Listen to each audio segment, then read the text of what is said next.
No Talking by Andrew Clements. Chapter 11. Questions and Answers. In all her years of teaching, 17 in total, Mrs. Marlowe had never walked into a quieter classroom full of students. It was a new experience for her. It was also new for the kids. Dave watched as Mrs. Marlowe go to the front of the room and pick up her attendance book. The teacher looked at the list of names in the book, looked up and down the rows of class, looked at the book again, and said, "I thought maybe I was in the wrong room. Pretty quiet in here today. Can someone tell me why?" No hands went up, but Mrs. Marlowe was watching for anything that might give her a clue about this unusual behavior. And after her question, she saw a few sly glances between kids, and she noticed some of them trying to hide a smile. She knew what those looks and smiles meant. These kids were keeping a secret. Time for her first experiment. Looking over the class, Mrs. Marlowe settled her eyes on Seth Townsend, smiled, and said, "So, Seth, did you do your science homework last night?" With no hesitation, Seth smiled back and said, "Yes, I did." Mrs. Marlowe looked at Amy Gilson and said, "How about you, Amy?" She nodded and said, "It was hard." "Really? What did you think was hard about it?" she asked. Amy scrunched up her face and then said, "Too much math." Her answer got a lot of nods and a few laughs from the other kids, but then it went completely quiet again. Mrs. Marlowe couldn't get over how beautifully these children were behaving. Just yesterday she had asked one student a question, and about 15 others had blurted out answers. And then the whole class began arguing, and that had started a huge free-for-all that didn't end until she banged on her desk with a book. It was always like that with this class, and with the other 5th grade classes too. But not today. No one talked at all, unless she asked a question, which gave Mrs. Marlowe an idea. "Please get out your homework sheets." There was a lot of rustling and bustling as the students obeyed. "Now," she said, "Ellen, look at problem number 1. How did you decide if the given quantities were reasonable?" Ellen rifled through her papers, and the look on her face surprised Mrs. Marlowe. Ellen looked scared. It was one of the standard questions about science problems, a question the whole class was used to.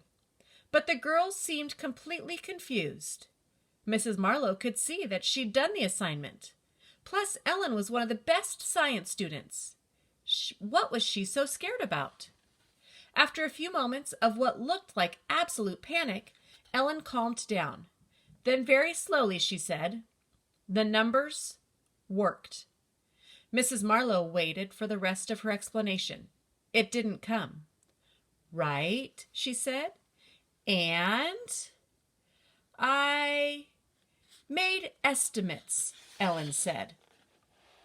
Again, her words came slowly, and then there was another long pause. "And," the teacher urged. "I used math." Mrs. Marlowe nodded. "Of course you used math, but I want to hear about your process, your thinking." Ellen said, "I did comparing." Frustrated, Mrs. Marlowe turned to the other side of the room. "Dave, tell us the answer you got for problem 1 and explain your process." Dave didn't look scared, but he also took a long time to respond, too long for Mrs. Marlowe.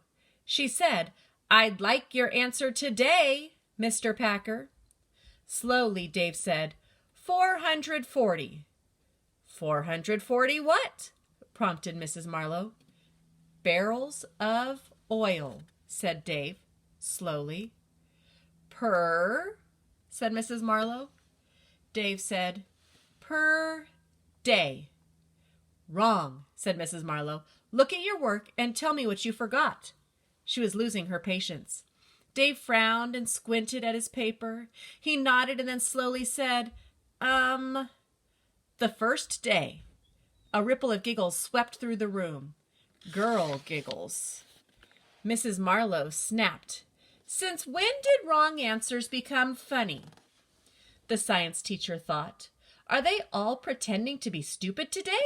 Is that it? Whatever was going on, she didn't like it. It was disruptive. It was slowing down her class. It was annoying.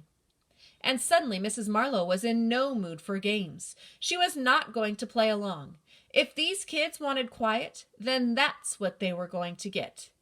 She glared around the room. Pass in your papers. Everyone obeyed without a word. Open to chapter 4 and read. The homework is on the board. The next 34 minutes in the science room passed in complete silence, except for the rustle of papers and an occasional cough or sniffle. And sitting at her desk, Mrs. Marlowe had to admit that she enjoyed the quiet, enjoyed not having to fight the battle of the mouth every second with these kids. The unshushables were completely shushed, all right. Very weird. But the science teacher wasn't any closer to figuring out why the kids were acting this way. Dave felt something hit his arm and then drop onto his leg. It was a note. He glanced at Mrs. Marlowe. All clear.